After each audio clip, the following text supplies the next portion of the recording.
আসসালামু আলাইকুম, কেমন আছো সবাই? আশা করছি ভালো আছো। আজকে হলো চাঁদ রাত, যেখানে সবাই গরু কিনে নিয়ে ব্যস্ত, সেখানে আমরা হচ্ছে ট্যুরে যাওয়ার জন্য ব্যস্ত। আমাদের গন্তব্য হচ্ছে ঢাকা টু দার্জিলিং। তো অনেক কষ্ট করে আমাদের পোর্ট ছিল হচ্ছে বুড়িমারি পোর্ট। আমরা যেহেতু টিকিট পাইনি, এই জন্য আমরা হচ্ছে বেনাপোল স্থলবন্দর দিয়ে যাত্রা শুরু করলাম। তো আমাদের বাসা যেহেতু টঙ্গী চারাখালী, এই জন্য আমরা আবদুল্লাপুর থেকে টিকিট কেটেছিলাম। আর টিকিটের ভাড়া নিয়েছিল এসি বাস হচ্ছে 1200 টাকা করে। এই যে মালিবাগ হয়ে যমুনা ফিউচার পার্ক হয়ে তারপরে হচ্ছে বাস হচ্ছে যাবে বেনাপোল স্থলবন্দর দিয়ে। এই যে আমরা যথারীতি বাসে উঠে গেছি। তো বাসে উঠেই যে আমরা টুকিটাকি যে স্ন্যাক খাচ্ছিলাম, আর হচ্ছে ভালো লাগতেছিল যে আমরা হচ্ছে দার্জিলিং ট্যুরে যাব অনেক দিন পরে। 2018 সালে আমি গিয়েছিলাম আমার ছোট বেবিটা কনসেপ্ট করার আগে। আবার আমরা যাচ্ছি, মনে খুব আনন্দ নিয়ে রওনা দিলাম। তো সবাই দোয়া করবা আমরা যেন সুস্থভাবে পৌঁছাতে পারি। আর আরেক দিক দিয়ে খারাপও লাগতেছিল আম্মুর জন্যে, শাশুড়ির জন্যে, যে মা দুই মা এদেরকে একা রেখে যাওয়া লাগতেছে।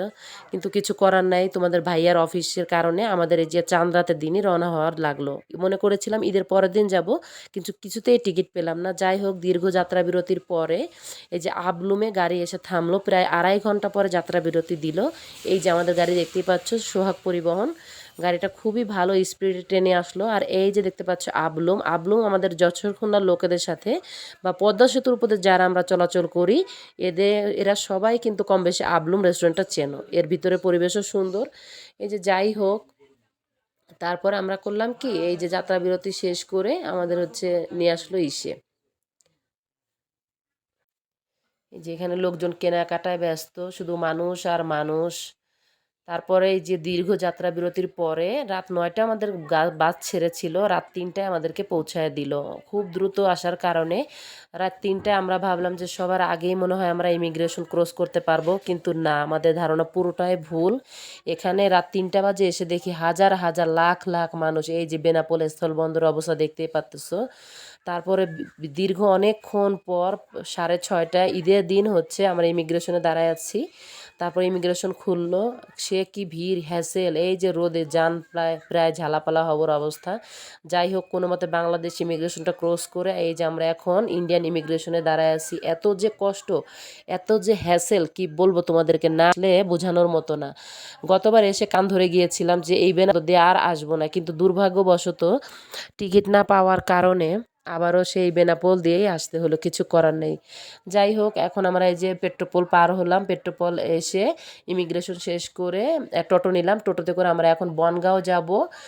তারপরে বনগাঁও আসলাম। বনগাঁও এসে এই যে ছানা মিষ্টি দেখলাম, ভাবলাম যে ছানা মিষ্টি একটু খাই। খেয়ে টেয়ে নিয়ে এই যে দেখতে পাচ্ছ, এই যে মার্ক সিটিজ ব্র্যান্ডের এই যে শ্যামলী পরিবহন, এই পরিবহনটা নতুন নেমেছে। এই বাসে করেই কিন্তু আমরা ধর্মতলা থেকে দার্জিলিং যাব। আগে প্রথমে যাবে শিলিগুড়ি, শিলিগুড়ি থেকে তারপরে যাবে, চলো তোমাদেরকে বাসটা ঘুরে দেখায়। বাবারে বাবা, বাসটা যে কি সুন্দর! বিমানেও আসছি, বিমানের থেকেও বাস আরও বেশি সুন্দর। দেখো এখানে হচ্ছে এক পাশে বাই সিট আর এক পাশে হচ্ছে ওয়ান সিট। এখানে হচ্ছে পুরোটাই স্লিপার কোচ। এখানে এই যে তুমি সুন্দর দুইটা পরিষ্কার পরিচ্ছন্ন দুইটা বালিশ পাবা, বিছনা পাবা। আর এই যে এক পাশে হচ্ছে সিঙ্গেল বেড থাকে। আমরা যেহেতু মানুষ 3 জন, আমরা হচ্ছে দুইটা ডাবল বেড আর একটা সিঙ্গেল বেড নিয়েছিলাম। পুচকুসোনা তো আমার সঙ্গেই থাকে। যাই হোক, এই যে আমার মেয়ে 2জন খুবই খুশি এত সুন্দর বাস পেয়ে, পুরোটাই এসি বাস। মানে কলকাতা ধর্মতলায় আমরা যে গরমে যে একটা কষ্ট পাইছি বাসে ঢুকে, মানে বাসের ভিতরটা দেখে মানে পুরোই আমার মেয়ের আত্মহারা দিশেহারা, যে এত সুন্দর বাস, বিমান থেকেও সুন্দর। যাই হোক, বাসটা ছাড়লো যথারীতি একেবারে ঠিক টাইমেই, সন্ধ্যা 6টায় ছাড়লো। এই যে শিয়ালদা স্টেশন দেখতে পাচ্ছ, শিয়ালদা স্টেশনের উপর দিয়েই কিন্তু যাচ্ছে যাত্রাপথে। এই যে ঠিক 3 ঘন্টা পরে আবার যাত্রা বিরতি দিল।